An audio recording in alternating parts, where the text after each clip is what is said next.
So folks, I am sure most of you remember when the ATF came out with saying that your brace on your pistol is a gun. It's considered a short-barreled rifle. And we've talked about it quite a bit. We've discussed how it is astronomically stupid for someone to think that a piece of plastic and Velcro is a firearm. I mean, if we can just kind of throw some logic into this for the ATF, just because I know you guys come up with stuff that is only real in fairyland, legitimately. But if you're saying the pistol brace turns it into a short-barreled rifle, okay, stick with me here, ATF, then that means that if I put this pistol brace on literally anything, it turns it into a short-barreled rifle. Like, what if I taped it to my dog? What if I taped it to a tree? What if I taped it to a lamp? What if I taped it to, I don't know, a banana? All of those are short-barreled rifles now, according to you guys. See, it doesn't really make that much sense. But for the people who are confused on why the ATF is doing this, I've said this before, I'm going to say it again. As much as we want to blame the ATF, ultimately,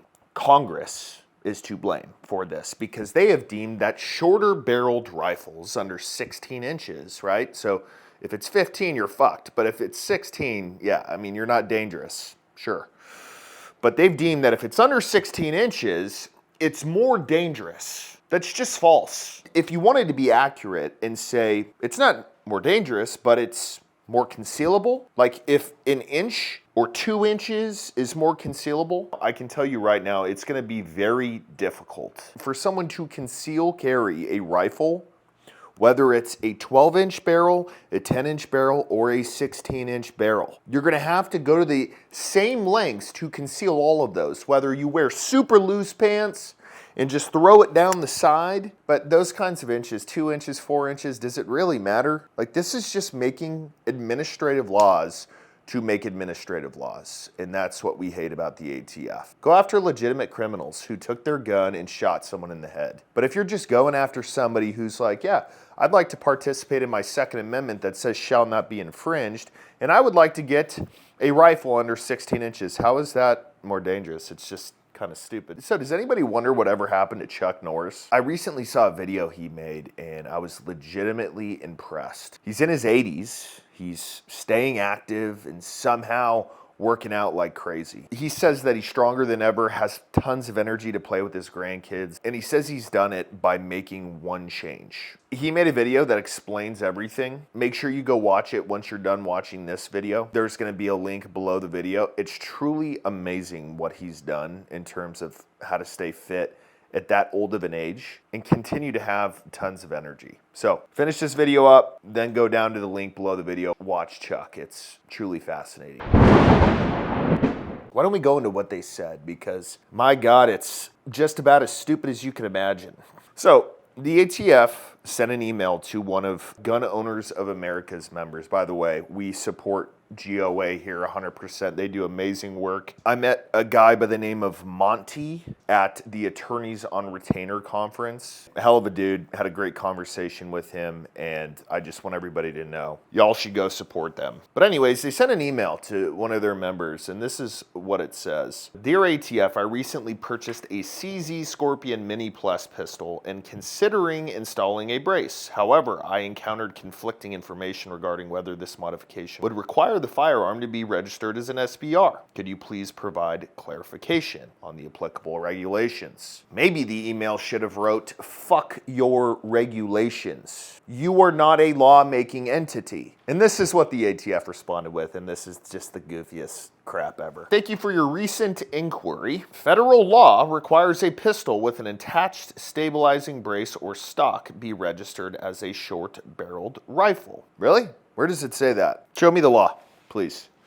Where is the law? Oh, that's right. You're referring to a short-barreled rifle with a legitimate stock on it. And that's considered an NFA item. And we can blame Congress for that, for putting that in place. But there is no law in regards to this. There is a fucking rule. Like we're all in kindergarten and someone made a mistake and they're on the timeout rug. That's what this is. As you may be aware, final rule, not law, rule. So why don't you shove the federal law requires statement up all of your asses, please. I mean, I know you guys would probably enjoy it, but just roll whatever paper you guys printed this out on real tight. Just shove it up there. As you may be aware, Final Rule 2021-08F has amended the definition of rifle and stated clearly that the term designed, redesigned, made, or remade and intended to be fired from the shoulder includes a weapon that is equipped with an accessory, component, or other rearward attachment or stabilizing brace.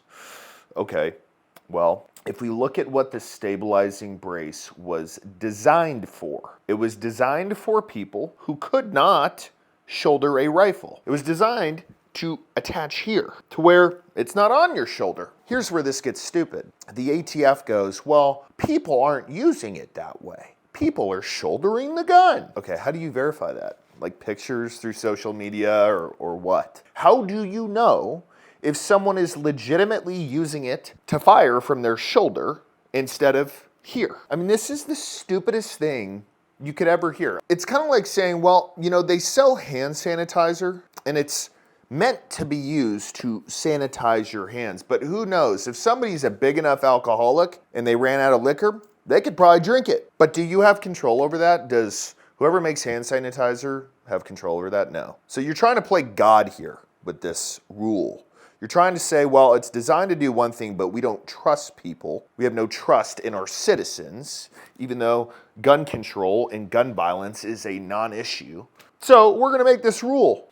So GOA obviously responded to it, and obviously this is a problem because this has already been ruled on in courts. But now they're trying to go back and just, I don't know, scare one citizen? I really don't know. But here's part of their response. It says, we demand your guarantee that ATF intends to comply with district court orders enjoining enforcement of the rule. This compliance includes refraining from enforcement of the rule's flawed and repudiated theories repackaged in an injunction sidestepping statutory theory. Great job, GOA. Love it. So I'm not really sure what's going to happen with this, but I think this is even worse than ATF trying to make rules because they made a rule about the pistol brace.